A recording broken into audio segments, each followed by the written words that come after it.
Good morning, guys. Eddie, can I just ask you? It's always a big honour to bestow a captaincy on a player. What do you see in Tate's style and what he delivers to the team that made you so positive about making him captain? And if you can just talk about how the team's responded to last week in Melbourne for this week. Yeah, well, I think, firstly, if we go into the background of where we're at, we need to regenerate the team. And so we've got our third captain in the Rugby Championship, we call this the Rugby Championship Plus. And with Tate, having watched him closely at Super Rugby level with Queensland, he captained a young team, and now coming into the team as a starting nine, he's got great potential. He's got a good head on him, calm, but shows good direction on the field, and has got all the attributes of being a very good captain. You've in your time as a coach, you've had one of the great halfback captains, George Gregan. Do you spot any of those that same flame in Tate? Oh, well, I don't think we need to compare him to George, but I think that steeliness that George had, certainly Tate's got.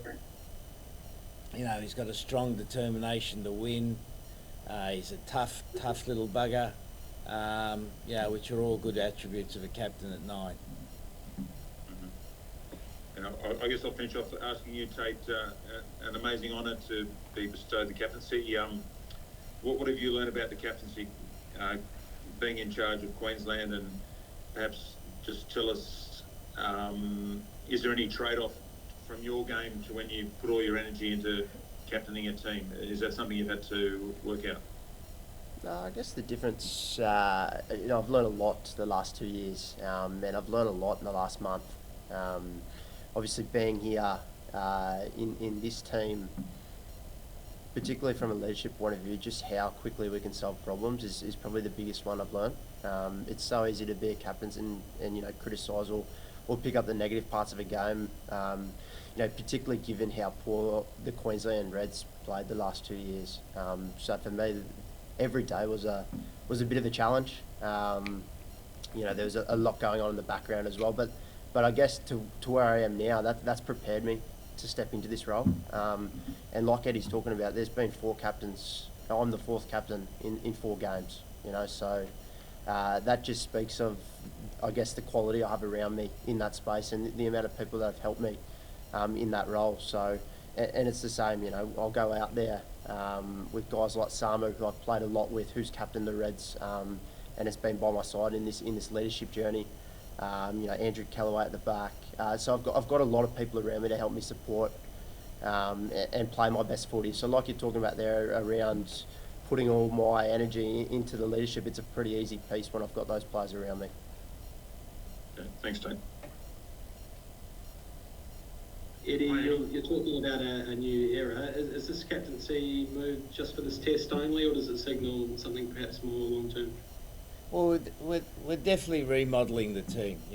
We need to change the team from where we've been, and part of it is definitely the leadership aspect. Tate's captain for this game, but then we'll assess it at the end of the tournament. Then we go into World Cup mode. So, this has been a period where we've been finding a lot out about the team, finding out what's good, what's not so good, where are we strong, where are we not strong. And, the nucleus of any good team going forward is the leadership, and the captain's obviously a massive part of that. So it's all part of a bit of a transitional period for us. And you're able just to provide a injury update on Taniela and Michael Hooper as well, please? Yeah, both of those are unavailable for this game. Taniela hasn't recovered from the rib injury he suffered against New Zealand last week, and Hoops is still continuing with his rehab. Eddie, you decided to stick with the same backline. Can you just explain, was there any temptation to move elsewhere? No, not really, mate. Although we've had a number of players during the week put their hand up. Sully particularly has been really good. Donaldson at fullback and tens continued to train well. So there's been guys sticking up their hands and asking to be selected, but we've decided to stick with the same backline. We've had a lot of change already, and we feel this backline's got the potential to be a really good backline. Yeah, and last week it was put to you that you got the selection wrong at 10. What gives you the confidence that Carter Gordon not only needs another crack, but is the right choice? Well, firstly, I don't think I got it wrong, mate. In fact, I'm going to get it right, and the player will get it right. And to say that a young 10 in his first game, you've got it wrong in selecting him is just a load of rubbish, mate. So anyone who asks that question doesn't know anything about rugby. And did you have to, like Johnny Wilkinson got hammered in his starting debut against the Wallabies in '98, 5 years later wins the World Cup.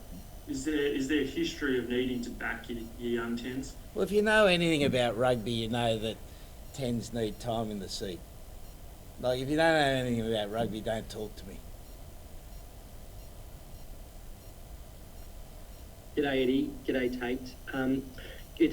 Massive journey for Tate from being overlooked in April to now get the captaincy. Eddie, can you talk about why you missed that initial squad of yours, and Tate, how that feeling hit you? Yeah, quite simply, Tate had some work to do on his game, and the great thing is he's shown the aptitude to do it, shown the willingness to do it, and has now been rewarded not only with the starting spot but also the captaincy of the team. And to you, Tate, about back in April when you missed that squad, what was going through your head?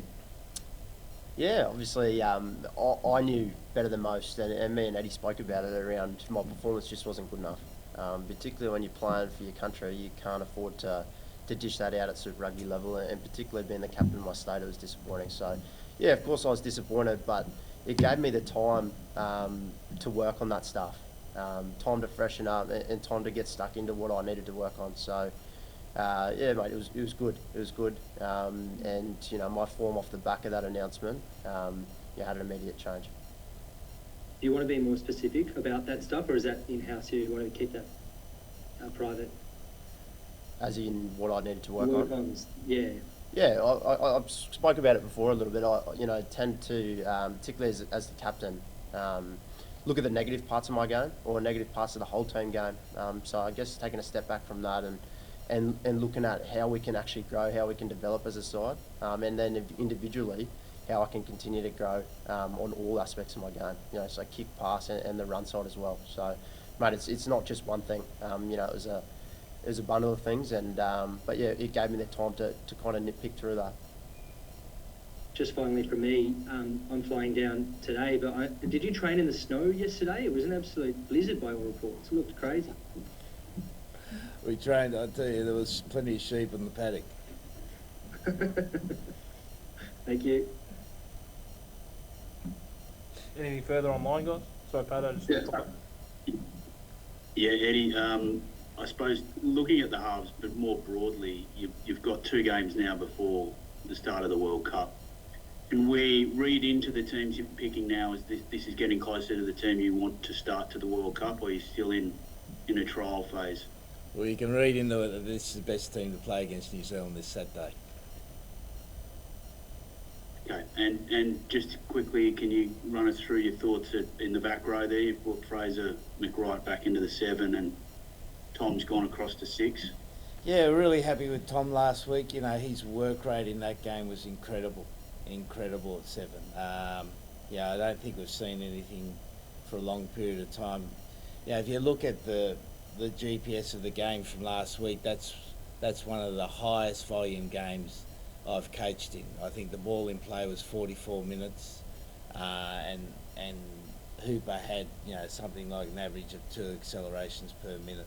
So he was outstanding. We're playing at Dunedin, and if it was still the old Carisbrook, we'd pick a heavy back row. but it's going to be lightning quick. And so we've decided to go for a faster 6, McBride at 7. Who did well against Argentina, but we want him to put a bit more pressure on the ball, which is going to be important tomorrow on Saturday. So therefore we've gone for those 2, mate. Have you spent time with Carter Gordon this week, talking him through, his first run on and what you want from him from the second? Well, that's not how coaching goes, mate. Yep. He's a young guy coming through. He's getting enough instruction from his assistant coaches. My job is just to give him the confidence to keep going forward. He's going to make more mistakes. I can guarantee you that, and he'll learn from it. And when he's played as many tests as Richie Mwanga or Mackenzie, if Mackenzie plays, the tip is Mackenzie's going to play. Then he'll cease to make as many mistakes as he makes now. Now we'd love him to have a mistake-free game on Saturday, but the reality is a young guy learning his apprenticeship needs to just make the mistakes, learn from it, and not listen too much from blokes like you. Right? That's my job, to make sure he doesn't listen to blokes like you who want to put rubbish in his head. I haven't put any rubbish in his head, for the record. Well, I just don't in terms of read the your review stuff, from so the I don't test, know, mate. I'll stand by that. Just as far as the review from Melbourne, what are the keys that you picked up out of that?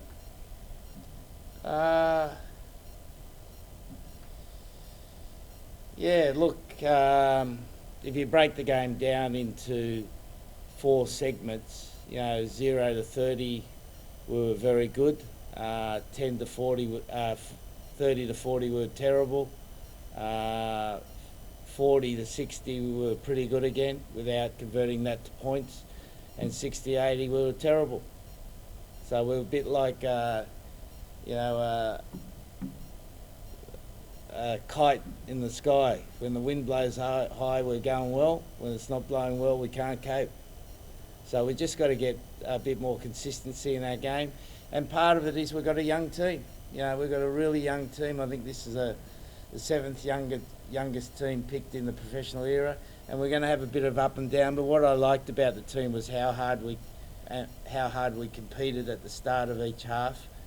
And the pressure we were able to put on the New Zealand team. Now, we know that's not enough, but we've got to find a bit more on Saturday. Last couple online guys will come to the room, please. And the easy thing probably would have been to stick with the status quo, some of the older guys. But that's not necessary. In your opinion, is that just not going to win you a World Cup? And in addition, it's not going to set the foundations perhaps going forward too? Well, I think we've got to improve the team.